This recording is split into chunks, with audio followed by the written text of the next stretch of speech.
Hello guys, welcome back to our channel. Episode ആരംഭിക്കുമ്പോൾ കാണിക്കുന്നത് രോഹിത്തിന്റെ അടുത്തേക്ക് വരുന്ന സുസ്മിതയും ചന്ദ്രബോസിനെയുമാണ്. സുസ്മിത ഷാലിനോട് പറയുകയാണ്, എന്തൊക്കെയായിരുന്നു, എന്നിട്ടിപ്പോ എന്തായടി? കുറച്ചു ദിവസം ലോക്കപ്പിൽ കിടന്നതിന്റെ ഒരു ചെറിയ ക്ഷീണം എനിക്കുണ്ട്. ബാമാൻറ്റിയുടെ വീട്ടിലെ AC റൂമിൽ പോയി കിടന്നിട്ട് വേണം ആ ക്ഷീണമൊക്കെ എനിക്കങ്ങ് തീർക്കാൻ. നീയേ നിന്റെ തട്ടുകടയിലേക്ക് പോയിട്ട് അങ്ങ് പൊറോട്ട അടിക്കാൻ നോക്ക് എന്ന് ശാലിനിയെ പരിഹസിച്ചിട്ട് സുസ്മിത നേരെ സത്യഭാമയുടെ അടുത്തേക്ക് പോവുകയാണ്. ഈ കാഴ്ച കണ്ട് ദേഷ്യത്തോടെ നിൽക്കുകയാണ് വിഷ്ണുവും ശാലിനിയും രോഹിത്തും. ബാമൻറ്റി, സത്യം മാത്രമേ ജയിക്കൂ. കണ്ടില്ലേ ഇപ്പോ എന്റെ സത്യം മറന്നേക്ക് പുറത്തു വന്നത്. ഞാൻ അപ്പോഴേ ബാമൻറ്റിയോട് പറഞ്ഞതില്ലേ ഞാൻ തെറ്റൊന്നും ചെയ്തിട്ടില്ലെന്ന്. എന്നിട്ടിപ്പോ എന്തായി? വാ ബാമൻറ്റി, നമുക്ക് പോകാമെന്ന് സുസ്മിത പറയുമ്പോൾ അങ്ങോട്ടേക്ക് വന്ന് സുസ്മിതയുടെ കയ്യിൽ പിടിച്ചിട്ട് രോഹിത് പറയുകയാണ്, നീ എൻ്റെ ഭാര്യയല്ലേ?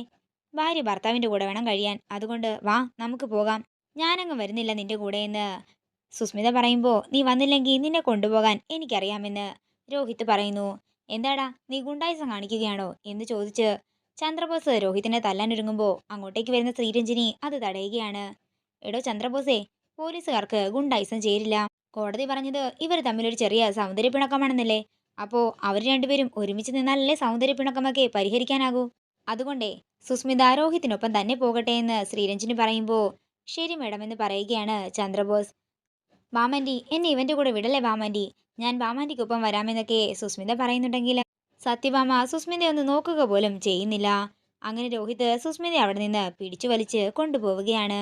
നമുക്ക് പോകാനുള്ള കാറും ടാക്സിയും ഒക്കെ എവിടെയെന്ന് സുസ്മിത ചോദിക്കുമ്പോൾ അതൊന്നുമില്ലെന്ന് സുസ്മിതയോട് രോഹിത് പറയുകയാണ്. നമുക്കേ ബസ് കയറി വേണം പോകാൻ. അയ്യേ ബസ്സിലോ? ബസ്സിലങ്ങ് ഞാൻ വരില്ലെന്ന് സുസ്മിത പറയുമ്പോൾ ഞാനൊരു പാവപ്പെട്ടവനാണെന്നും ഞാനിപ്പോ പഞ്ചകലസത്തിലെ കൊക്കയിൽ നിന്ന് രക്ഷപ്പെട്ടു വന്നിട്ടേ ഉള്ളൂ. എന്റെ കയ്യിൽ പണമൊന്നുമില്ല. അതുകൊണ്ട് നമുക്ക് ബസ്സിന് തന്നെ പോകാമെന്ന് പറഞ്ഞ് സുസ്മിതയും കൊണ്ട് രോഹിത് അവിടെ നിന്ന് ബസ്സിന് പോവുകയാണ്. പിന്നീട് കാണിക്കുന്നത് സുസ്മിതയുമായിട്ട് രോഹിത് പത്മാവതി അമ്മയുടെ വീട്ടിലേക്ക് ചെല്ലുന്നതാണ്. അതേസമയം സുസ്മിതയെ കാത്ത് പത്മാവതി അമ്മയും ചൈന കോളനിയിലെ മറ്റു പെണ്ണുങ്ങളും വടിയുമായി തയ്യാറായി നിൽക്കുകയായിരുന്നു. ഇത് കണ്ട് സുസ്മിത ഒരു ഞെട്ടലോടെ നിൽക്കുകയാണ്. ഇതേ നിന്റെ ജയിലാണ്. ഈ ജയിലിൽ നിന്ന് നിനക്കൊരിക്കലും മോചനമില്ലെന്ന് പറഞ്ഞ് സുസ്മിതേനെയും കൊണ്ട് രോഹിത് അകത്തേക്ക് കയറുകയാണ്. പിന്നീട് കാണിക്കുന്നത് സത്യഭാമയുടെ വീടാണ്. അർജുൻ പ്രീതിയോട് പറയുകയാണ്, നമ്മള് തോറ്റുപോയി മോളെ. അർജുൻ ശങ്കർ ആദ്യമായിട്ടാ ഒരു കേസിൽ തോൽക്കുന്നത്. വക്കീലിനോടും ഡോക്ടറിനോടും കള്ളം പറയരുതെന്നാ പറയുന്നത്. ഇവിടെ വിഷ്ണു ആ കള്ളം പറഞ്ഞത്. വിഷ്ണു എന്നോടോ അസിസ്റ്റന്റ് കമ്മീഷണർ ശ്രീരഞ്ജിനിയോടോ രോഹിത് ജീവനോടെയുള്ള കാര്യം പറഞ്ഞില്ല. അതൊന്നും അറിയാതെ കോടതിയിൽ വാദിച്ച ഞങ്ങള് മണ്ടന്മാരാവുകയും ചെയ്തു.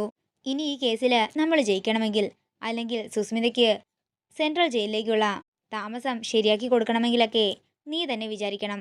നീയാണ് ഈ കേസിലെ ആകെയുള്ള ദൃക്സാക്ഷി. അതുകൊണ്ട് നീ തിരികെ ജീവിതത്തിലേക്ക് വാ പ്രീതി എന്ന് പറഞ്ഞ് പ്രീതിയെ കെട്ടിപ്പിടിച്ചുകൊണ്ട് കരയുകയാണ് അർജുൻ. പിന്നീട് കാണിക്കുന്നത് രോഹിത്തിന്റെ വീടാണ്. സുസ്മിതയുടെ കരണം പുകച്ചൊന്ന് കൊടുക്കുകയാണ് രോഹിത്. ഇന്നു മുതലേ നിനക്കിവിടെ കാരാഗൃഹവാസം തന്നെയാണ്. നിന്നെ ഒരു മുറിയിലിട്ട് ഞാൻ അങ്ങ് പൂട്ടും.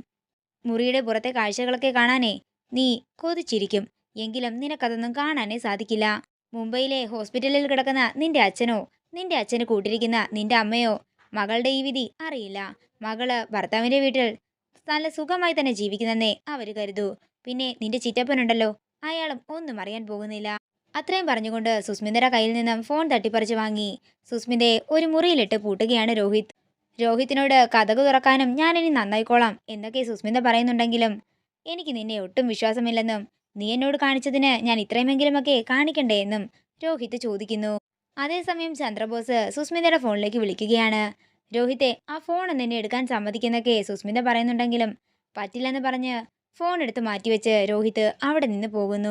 സുസ്മിത കോൾ എടുക്കാത്തതിന്റെ ടെൻഷനിൽ നിൽക്കുന്ന ചന്ദ്രബോസിനെയാണ് പിന്നീട് കാണിക്കുന്നത്. അതേസമയം ഈ തടവറയിൽ നിന്നും തനിക്ക് രക്ഷപ്പെടാൻ വഴികൾ ആലോചിക്കുന്ന സുസ്മിതയും കാണിക്കുന്നു. ഇതോടുകൂടി ഇന്നത്തെ എപ്പിസോഡ് ഇവിടെ തീരുകയാണ്. വീഡിയോ ഇഷ്ടമായെങ്കിൽ മറക്കാതെ ലൈക്ക് ചെയ്യുക, ഷെയർ ചെയ്യുക, കമന്റ് ചെയ്യുക. കൂടുതൽ സീരിയൽ അപ്ഡേറ്റ്സിനായി മറക്കാതെ സബ്സ്ക്രൈബ് ചെയ്യുക നയൻസ് ക്രിയേഷൻസ്.